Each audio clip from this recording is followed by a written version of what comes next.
All right, Jacob, I know I sent this in the group chat earlier, it was yesterday or today, but who would win in a 100-meter race? Joey Chestnut against Usain Bolt, but they have to eat a hot dog before they can start running.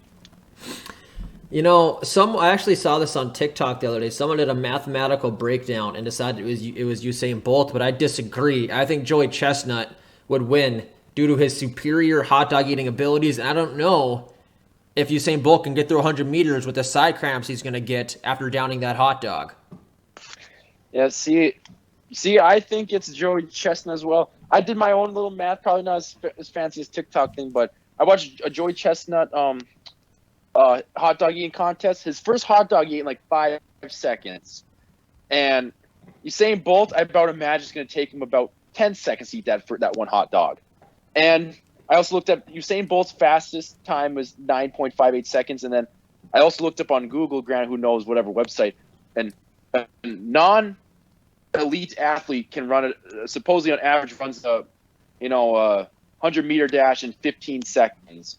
So I think it'd be a pretty close race, but I think Joey Chestnut would come out with the gold medal there. I think so too, but I mean, because I don't even know if Usain Bolt could get a hot dog down in 10 seconds. That's fast. That's a fast time. That's a fast time to eat a hot dog.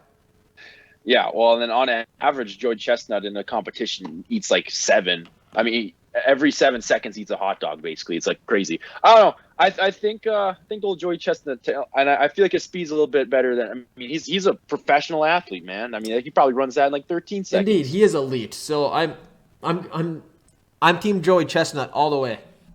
Oh, 100%. It's not even close. Well, maybe close, but Joey Chestnut wins. He wins for sure. Well, welcome, guys, to the Lowing Brothers podcast, where today we'll be talking about some NFL trades and free agent signings that occurred this last week, as well as the college basketball March Madness, or kind of the recap of the past couple rounds. It's been an absolutely nuts week with college basketball. Of course, March Madness, it is the madness. I mean, a lot of upsets, a lot of teams that you thought were going to go far, a lot of bracket busters, out there, Kentucky. And just crazy trades and signings throughout the NFL this past week since last time we've done our podcast.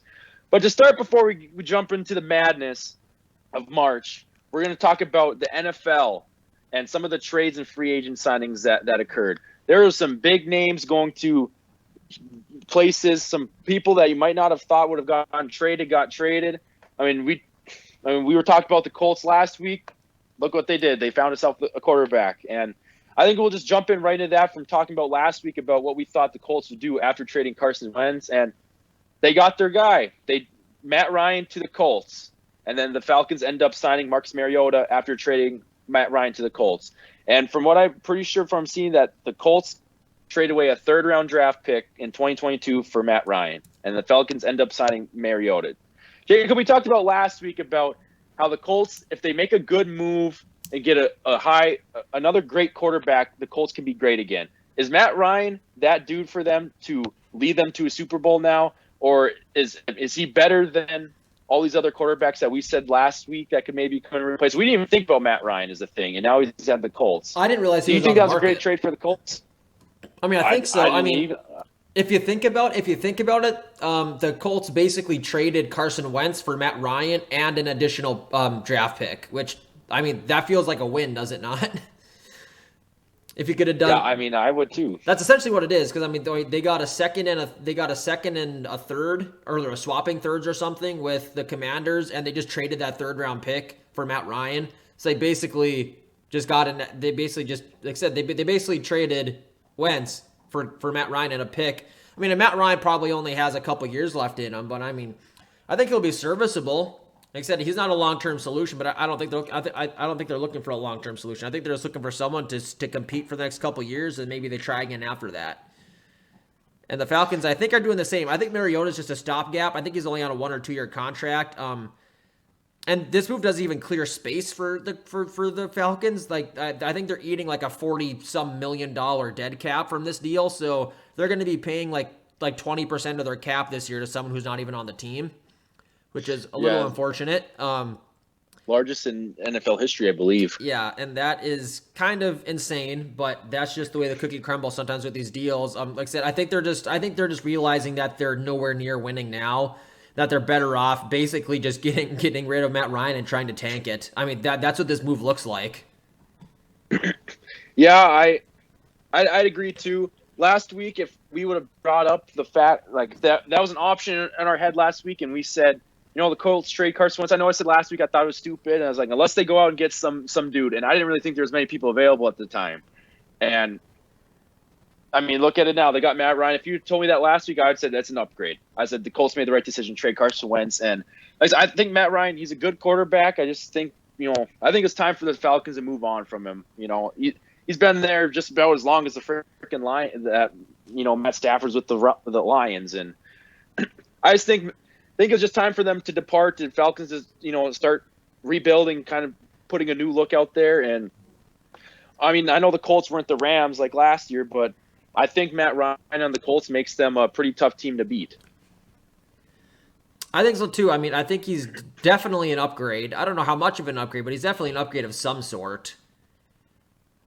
So we'll kind of see how that one works out for him. Yeah, and I've been seeing a lot of stuff that like some players putting out there that since Julio Jones got released, they're just like, "Hey Julio, why don't you come to the Colts and we can run it back?"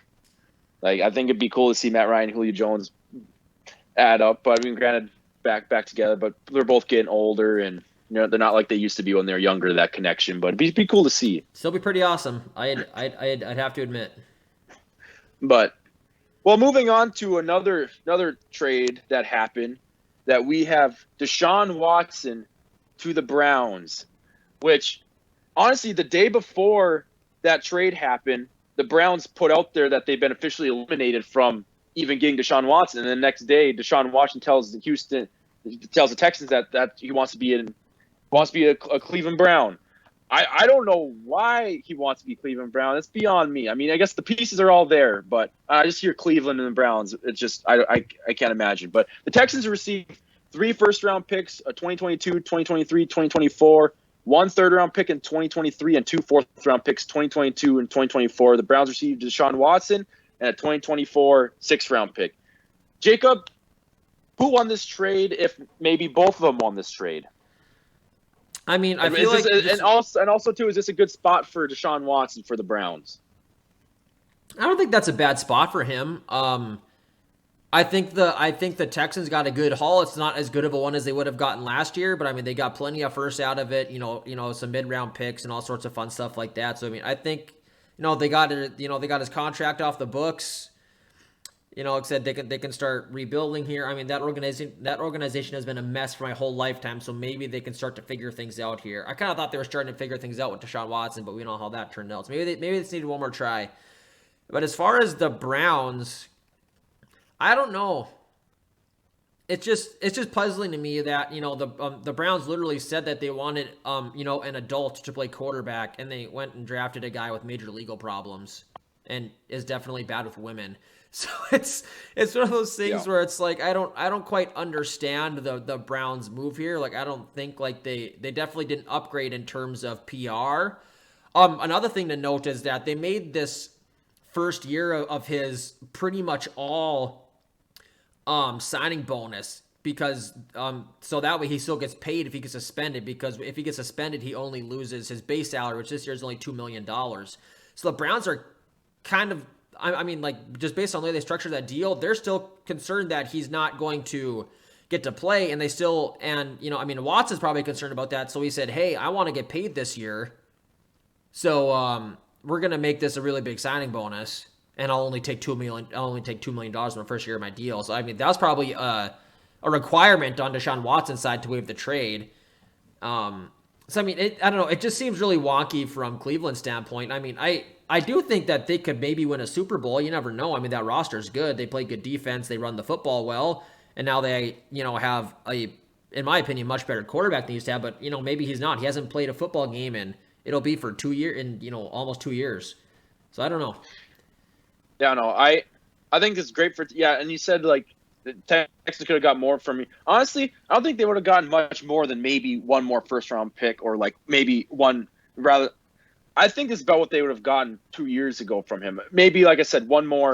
Maybe they got a second-round pick, or I don't know if they're getting 4 first-round picks from him. If you ask me before, I think maybe they get a couple second-round picks instead of third-round picks. But either way, I think that's great for the Texans to get all that. They can start rebuilding, flip their franchise around. But I don't know. Like I said, the Browns, I think it's a good spot for Deshaun Watson. I think, like I said, he's got targets. They got a good running game, good defense, and he's got players around him that you can do something with. But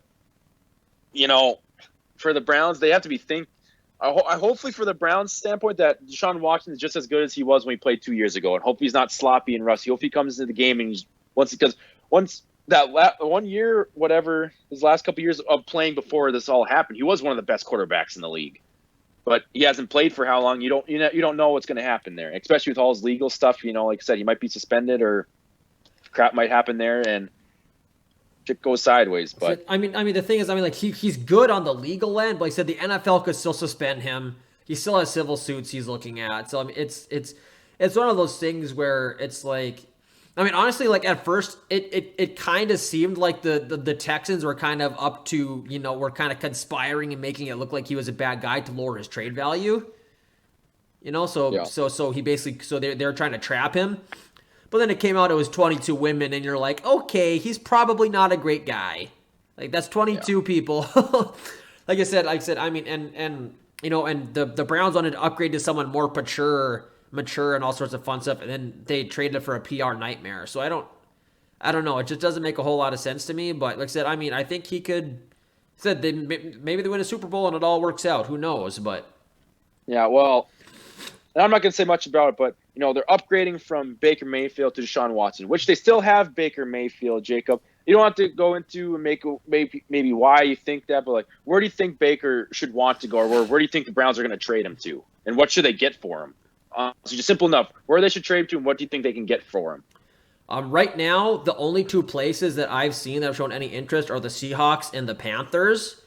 I don't really think the Seahawks are going to get him, so it kind of looks like he's going to end up at the Panthers. And honestly, right now, I think teams are going to charge the Browns to take Baker Mayfield off their roster. From what I've seen today, like the report wouldn't say which team it was, but this sounds like a very Seattle thing to do. They wanted that they wanted Baker and a draft pick, basically just to take him off the roster. Because if you think about him, yeah, Baker's good and he can probably get a first rounder from a team, but at the same time, they have to get him off their roster to clear off that contract, and he's no good to them as a backup. So they basically don't have any leverage. So it kind of seems like teams are actually going to charge them to trade them Baker Mayfield. So it's actually not a bad situation. I mean, if the Seahawks could get Baker Mayfield and a third for like a second round draft pick, I'd be all for it. See if he works. If he doesn't, then send him along the way. Yeah, because, well, from what I've seen, like Seahawks and the Panthers, which I just been looking stuff up literally ever since we just started this conversation, that apparently, from what I see, is like CBS, something that the Panthers aren't interested in Baker Mayfield right now because they're trying to create a deal with the 49ers to get Jimmy G. And I don't know. Like I said, I couldn't have told you what teams were available or not available that would want Baker. Seahawks, like I said, they trade a second round pick for him, see if it works.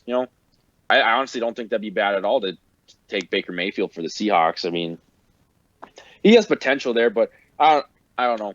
I don't even know what Baker Mayfield were. He's definitely not all-star. I feel like Matt Ryan just got to trade for a third round pick, and I feel like Baker Mayfield's not as good as Matt Ryan, but he's a young guy, trade a second or third round pick for him, and I think whatever team got him would be completely fine with that, especially if the Browns had to pay, take some of the contract and stuff like that for him to go somewhere. Yeah, that's the thing is like I said, I mean, they just don't have any leverage because they have to get him off that roster. So it's kind of going to turn into, like let's say the Seahawks and the Panthers are both going after him, and they're both saying, yeah, I just don't know if we can take that contract unless you throw in a draft pick or two as well. It's like they're going to end up getting charged, in a trade, which, it stinks, but, they decided to go down this route. So they're going to have to reap what they sow here. Well, they must think they're going to win now with Deshaun Watson. I mean, I think they have a better chance, but I guess we'll see what happens when the season starts. But all Our last trade, this is going to be the last one I'll throw up to you, Jacob, is Davante Adams to the Raiders. So after Davante Adams got franchise tag last week, he came out and said, I'm not going to play if that's what you're doing to me. Like, I just refuse. I will not play for you. And then the Packers end up trading him to the Raiders for a first and second round pick. What do you think about this move, and what does it do to the Packers? I think the Packers are just going to end up using one of their first round picks this year on a wide receiver, and if they don't, Aaron Rodgers should immediately retire. I just don't like. I mean, if they're gonna, and I mean, listen, his other receivers are okay, but are we going to act like Lazard is going to be able to carry that wide receiver core? Yeah, I wouldn't think so. You know, like they either need to find a wide receiver and sign him for cheap, or they need to get a good rookie on the rookie contract like Jamar Chase or Justin Jefferson, someone like that who can come in and be really good. And with Aaron Rodgers, you're going to be good.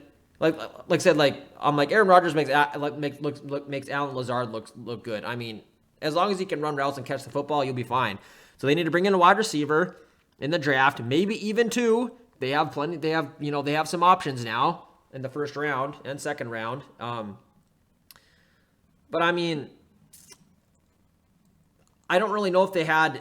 I mean, I think Davante Adams was worth more than a first and a second rounder. But kind of like the Browns, they didn't have any leverage because he was refusing to play. So it was either get rid of him and at least get a couple picks out of it, or just eat the contract and basically just have him be dead cap. So I mean, it was one of those things where they were kind of forced to get rid of him. So I mean, I think what they got is fine. You'd like to get more, but when you don't have any leverage, you get what you can get. And the fact that they got a first and a second is pretty good, in my opinion. So I think as long as they go and get, another wide receiver for cheap, because I don't know if it's possible to be able to pay for a wide receiver over the long term with the contract Aaron Rodgers just signed. So we're gonna see. We're gonna see how frustrated Aaron Rodgers gets next year without his main man, but maybe they find a new one in the draft.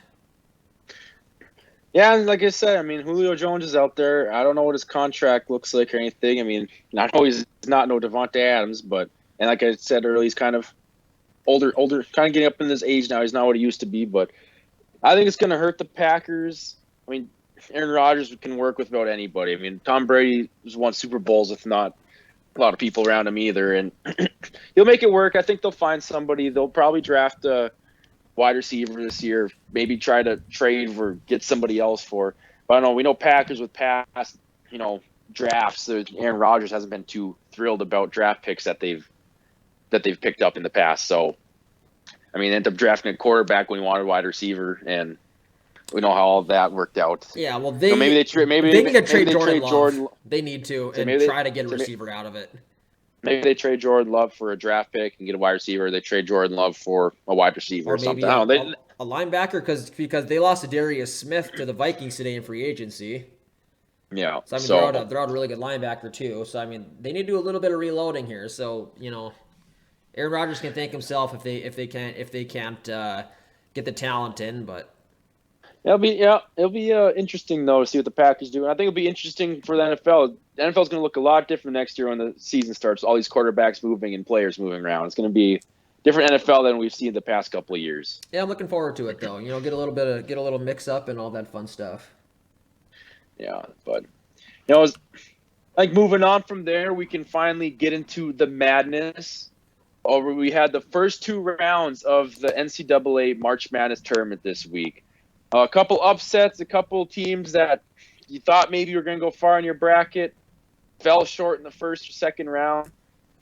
Jacob, I mean, I'm just going to ask you a question before. I mean, who has been the biggest letdown, and who's been like the team that's been most surprising in March Madness so far?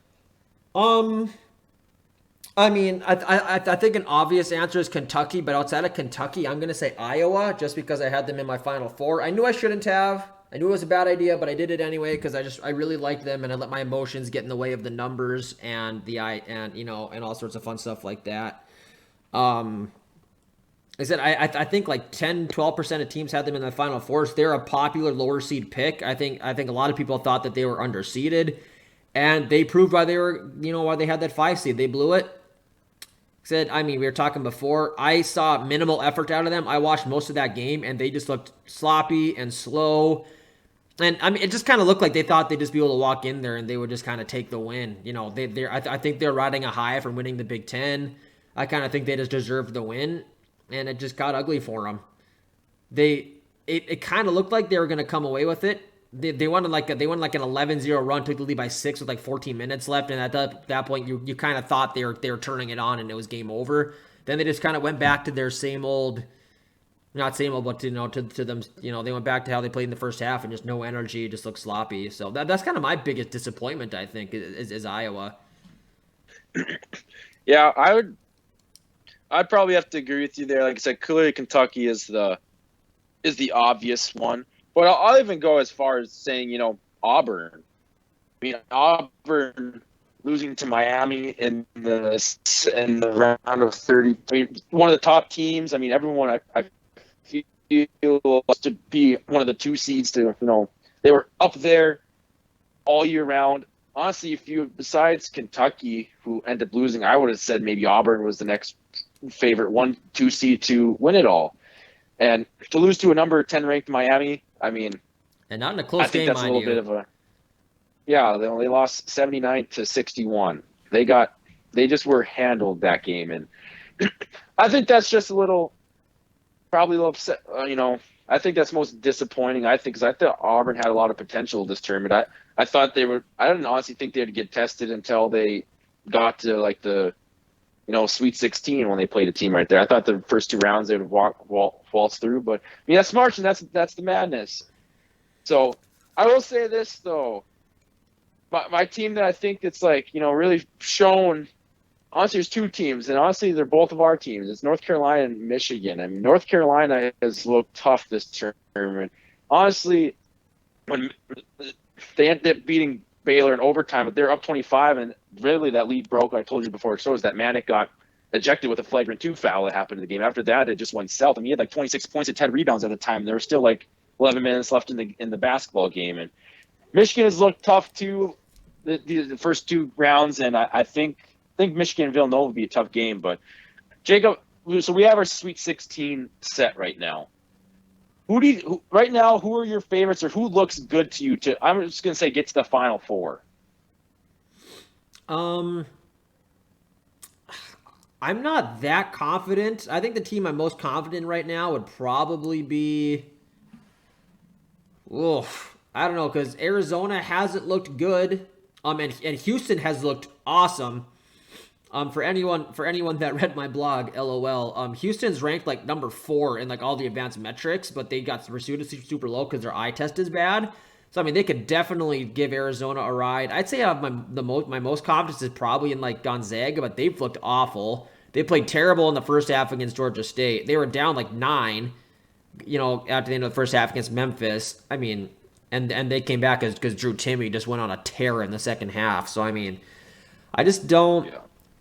Like I said, I mean, Kansas, if I had to put my most confidence in any team, I think I go with Kansas, just because if they can get through Providence, they get a 10 or 11 seed.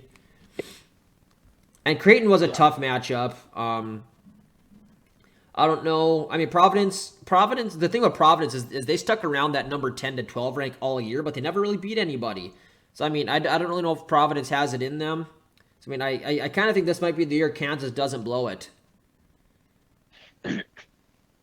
Yeah, honestly, right now, if you ask me who I think, I don't know. It is tough to honestly, I don't think Kansas is going to come out of the side. I'm not going to lie right now. Miami's been playing pretty well. And I'm going to say right now, I'm going to be bold out there. I think Miami is going to make it to the Final Four. I'm not saying that they have my most confidence out of all the teams, but I think Miami's going to come out of the Midwest. I do. And honestly, I say that now, and they'll probably lose to Iowa State. I mean, there's been back-to-back years we've had 11 seeds in the Final Four. I mean, it's not crazy. I said I had Iowa winning, and they lost the first game. So maybe I would say Miami's going to make the Final Four under losing to Iowa. But, they're a tough team. I think that they can make it. Honestly, yeah, I don't know. Honestly, Jacob, Houston's been playing well. You talked about it. If I had bet on one team to make the Final Four right now, I think it would be Houston. They're going to be playing a tough Arizona team. And then if they're gonna have to play a tough, probably Villanova or Michigan team that's playing well right now too. Honestly, like I feel like there's not been very many teams that have just in this tournament so far that have just like dominated. Like we had some of those years where there's a 1 seed or a 2 seed that just dominates everybody, and I just don't think we've seen that yet. No, none of the 1 seeds made it out of the second round comfortably. Like I said, Creighton took Kansas, pretty close to the buzzer. Kansas won by 7.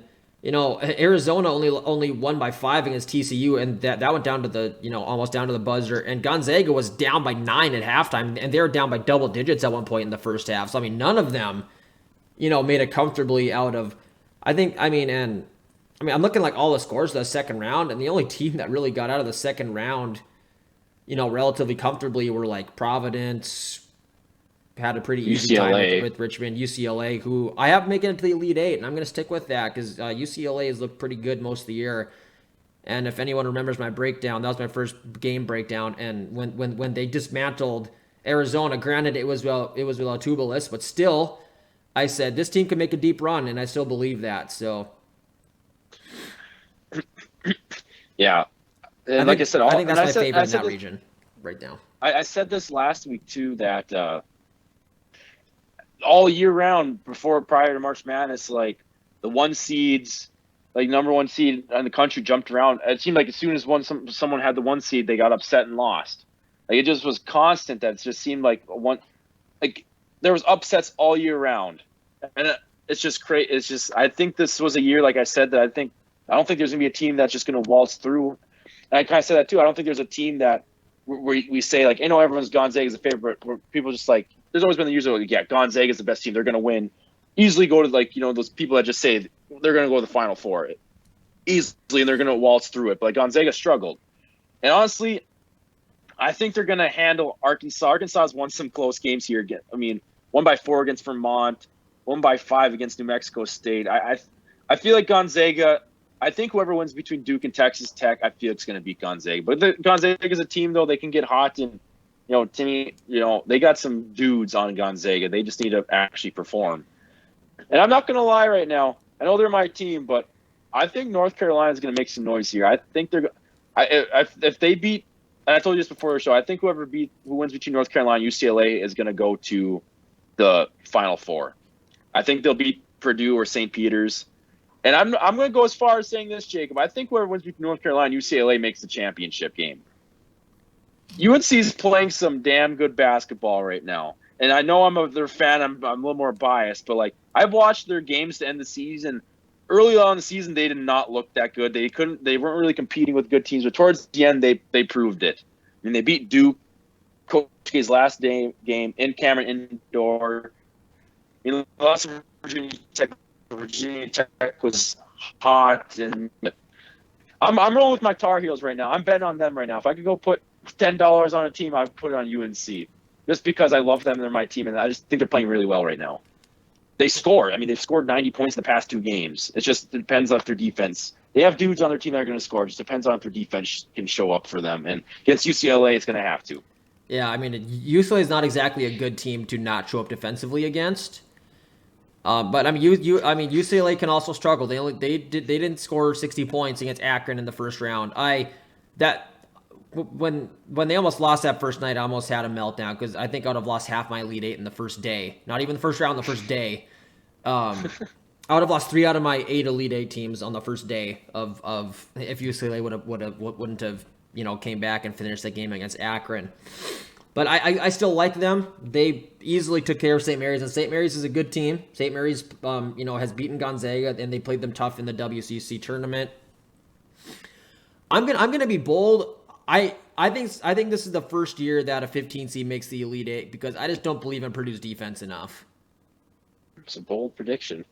I'd like to think that too, but I don't know. I can't be as bold as you. Why you think that?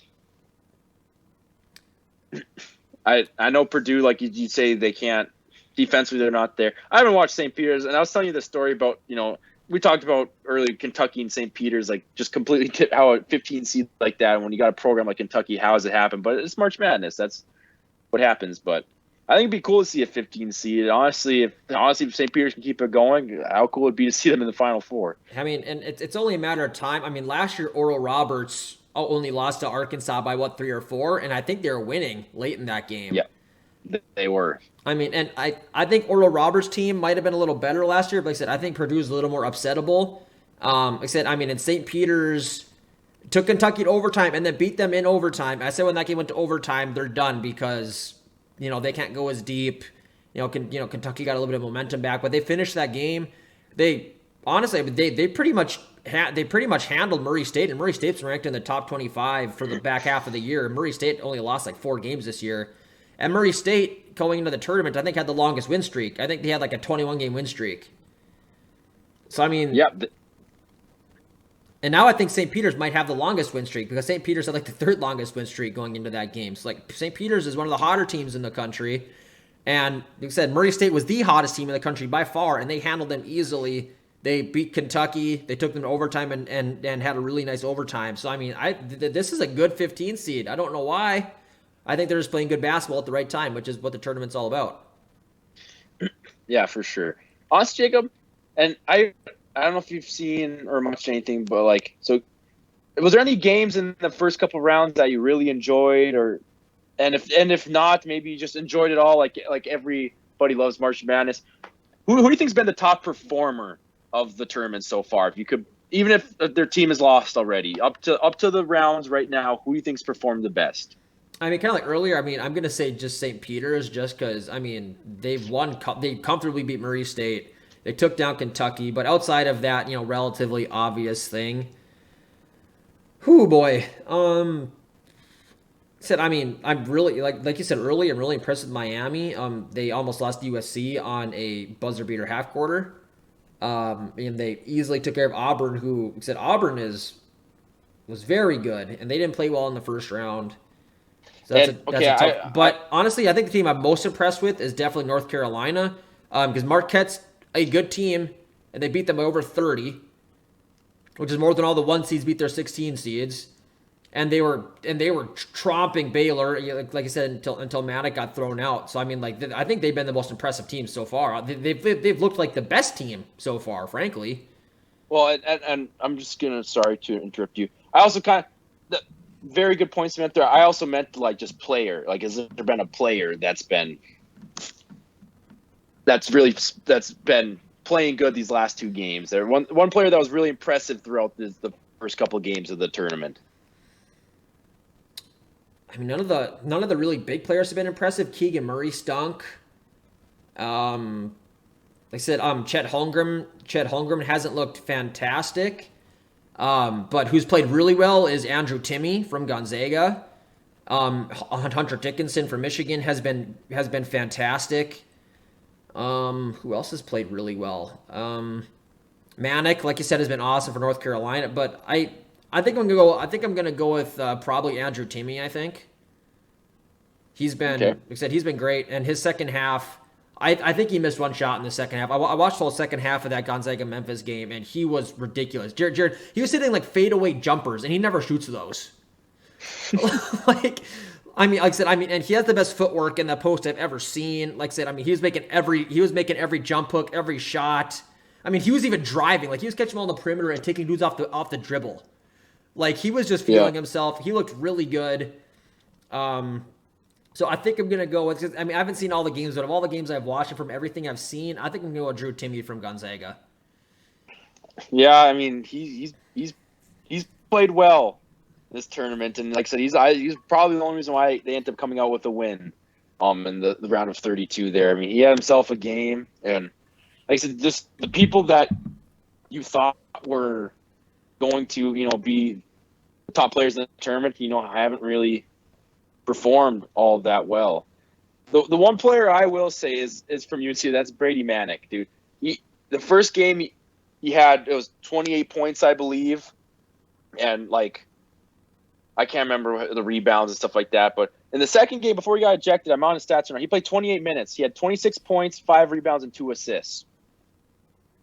That guy can fill it up. I've only watched 3 North Carolina games this year, and every game I've watched, he's played ludicrously well.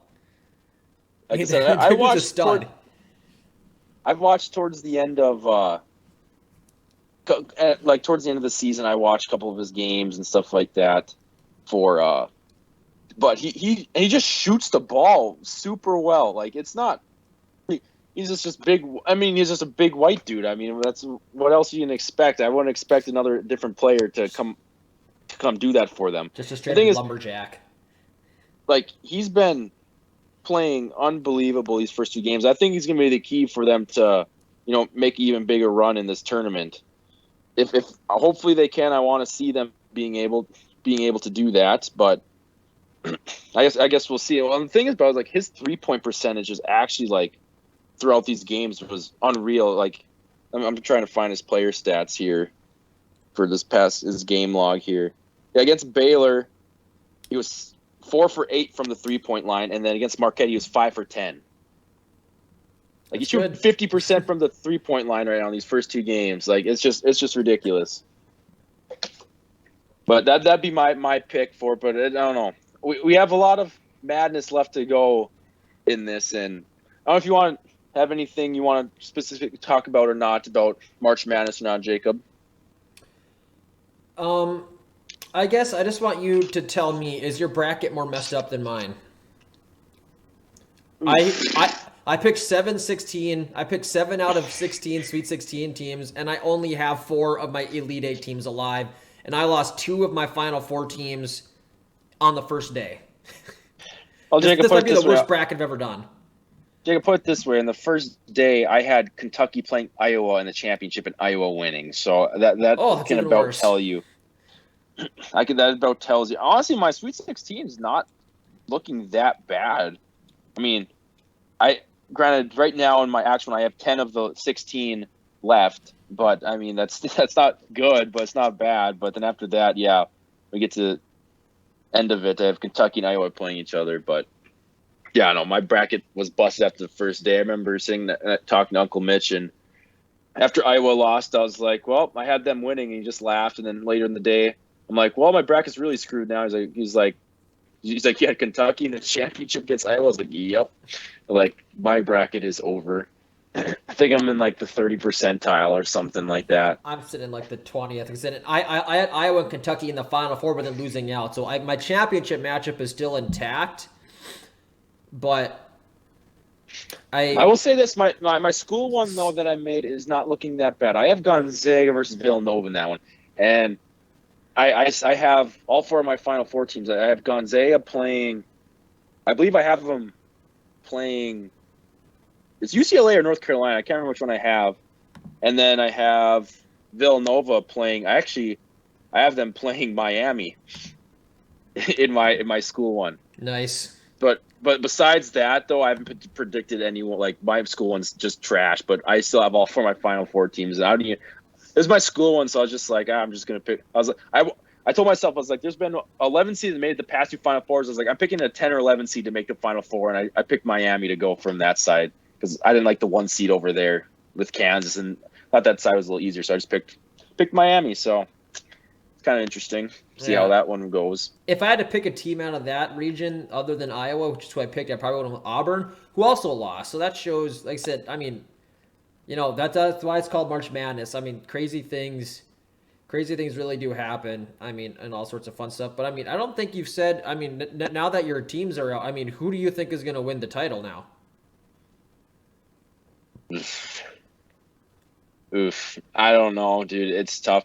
And I'm still rolling with it. I think it's going to be a team from the West or the East. Because Gonzaga, Texas Tech, and Duke, they're tough teams. I think all they have to do now is put together 3 really good games. That's a tough region. It's a tough region, and I'd honestly, I'd say it's going to be the West or the East in my opinion. Because I think North Carolina, UCLA is going to make it to the Final Four, and I think that'll be a tough game. I think it'd be awesome to see Duke and North Carolina play in the Final Four to go to the national championship. That'd be a pretty dope game to go to right there. Has Duke and North Carolina ever met in the Final Four or the title game? Never in the title game. I don't know about the Final Four though. That'd be pretty sick though.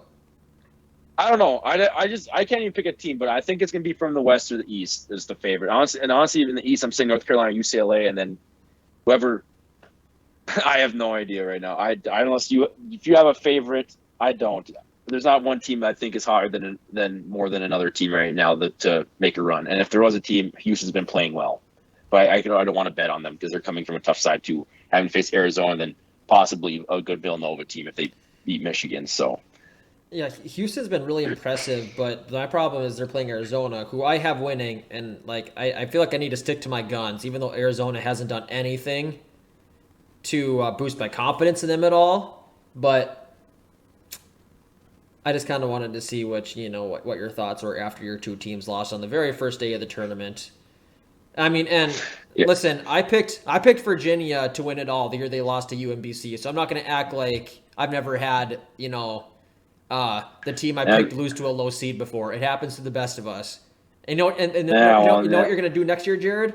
Is you're gonna pick you're gonna pick them to win again next year because that's what I do with Virginia, and I won $500 on that. You gotta stick to your guns. You gotta have faith in your squad. Yeah. Well, we gotta hope that Iowa is just as good next year. Which maybe they probably won't be. They're losing by Hannon and Keegan Murray's leaving, so they're not gonna have any senior leadership. But maybe go Kentucky.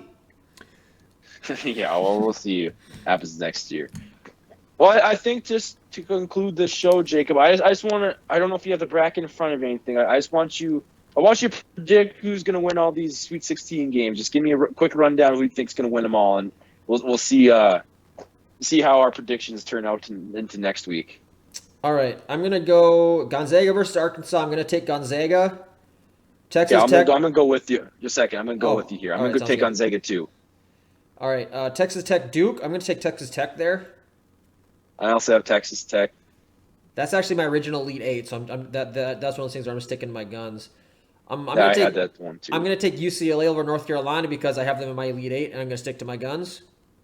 I'm taking North Carolina, dude. They're playing hot. I can't take. I'm going for my team as long as they keep going. I'm taking them every single round. I don't care if they play Gonzaga or Duke or who they're playing. I'm taking UNC the rest of the way. Yeah, I'm gonna take St. Peter's over Purdue just because I don't like Purdue's defense.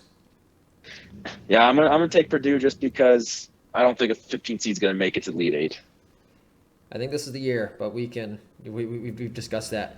Arizona versus Houston. I want to take Houston because they've looked way better, but I have Arizona winning it all. So like I said, this is just sticking to my guns. So I'm gonna take Arizona even though I don't want to. I'm taking Houston because they have been playing the best couple games here, so I'm taking Houston.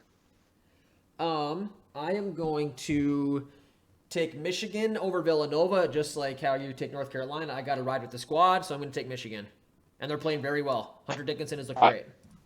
I'm not going to lie, I want to take Michigan. I do, but I have Villanova almost every single one of my brackets going to the Final Four, and they're a very well coached team. They do things right. I'm going to take Villanova. Okay, Kansas versus Providence. I'm going to take Kansas just because I don't think Providence has had a big win this year, and I don't think now is the time, even though they've looked better. I have zero confidence in Kansas ever when it comes to the tournament. It's been so long. I'm taking Providence. All right, Iowa State and Miami. I'm actually going to take Iowa State in this one. Yeah, and only just because I honestly wouldn't know who to pick for this one, but since in my school one I actually have Miami going to the Final Four, I'm going to take Miami there. So it looks like besides the West, we kind of have every game different. Yeah, I think so. Yeah, we both had Gonzaga and Texas Tech, and we both took different teams in literally every other matchup. So I guess we'll have to revisit next week and see who is right. Now, it'll be interesting to see the Sweet 16 play out, but I think that concludes our show.